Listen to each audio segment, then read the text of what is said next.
I was born in Newcastle, right next to Mr. Gebhardt, undertaker parlor. And you lived on the same side of the streets in one of the row houses then? I lived right next door where he built his undertaker parlor, on the east side of Delaware Street, at 6th and Delaware. Right. And I want to hear how. And I was born in 1887. And what day? Huh? What day were you born on? What? It was July. The 10th. The 10th. Did you? Yes, I had. There were 6 of us children. There was 3 girls and 3 boys. And tell me about your brothers and sisters.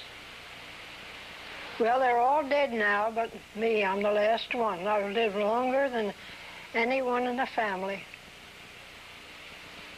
Anyone in my mother's family, and everyone in my husband's family. I'm now 99 years old. What was your maiden name? Hewlett, Agnes Hewlett. Hewlett. H-E-W-L-E-T-T. That's a Newcastle name too, isn't it? Yes. So, how did you meet your husband? Well, he was a farmer, and I happened to meet him, I guess accidentally, on a boat ride. You were on a boat ride? Yeah. Do you remember where? Out in the Delaware River. They used to have boat rides them years. They used to come in and take excursion, you know, like up and down the Delaware River. How old were you when you met your husband? Well, I was about, I imagine, 16. Of course, I got married when I was 19.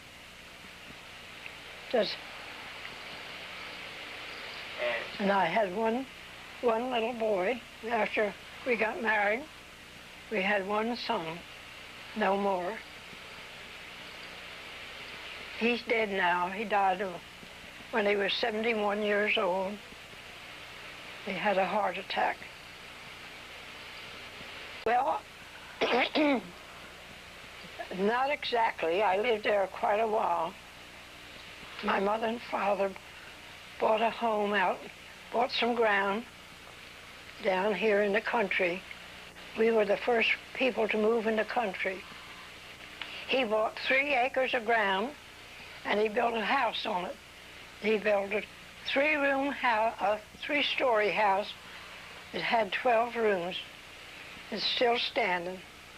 And we 6 kids all was practically raised there. Now, what did your father do for a living? He was a carpenter, and a very good one. Did he work right in Newcastle? Well, at first he was worked out in the mills where he could draw a wage.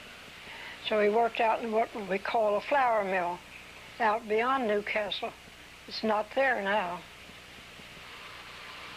And he used to walk to work every day and home again.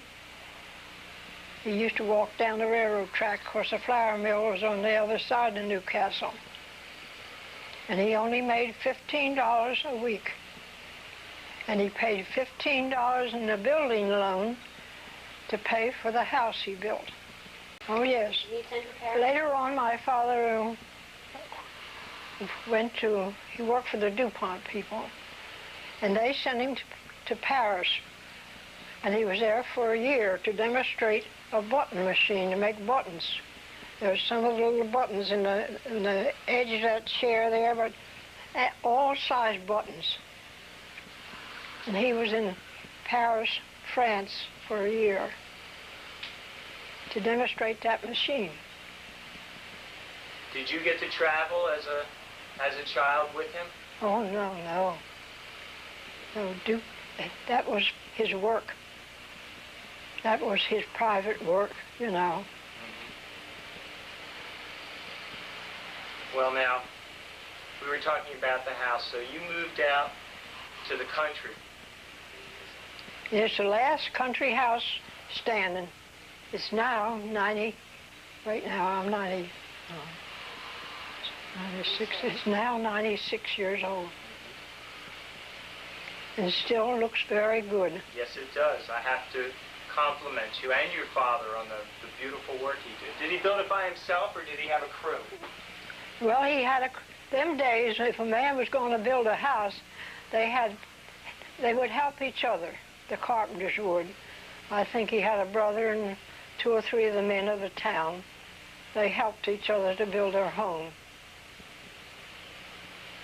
They didn't generally have a regular house builder them days that I knew of.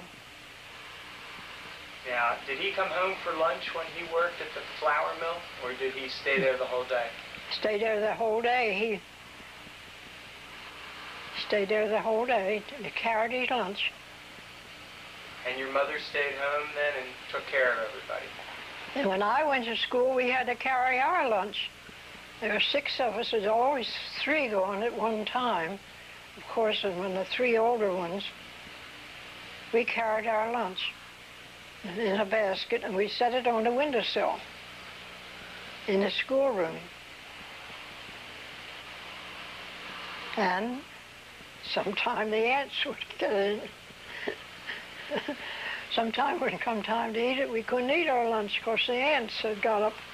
I'd gone way up almost to the 2nd floor and gone in our lunch box. Where did you go to school in Newcastle? Well, of course, you started in the 1st grade, and that was next to the church. Well, do you want to know that? Sure, on the green, right? On the green. That was next to that. Was the 1st grade. Everybody started there. Then you went from there, crossed on the 2nd grade, across the hall, and after that you went upstairs. You see, it was a 2-story building. And then when you graduated from there, you went over to the Arsenal building. Over there where the Arsenal is now. That used to be called, that was the high school. That was the high school. Did you enjoy going to school?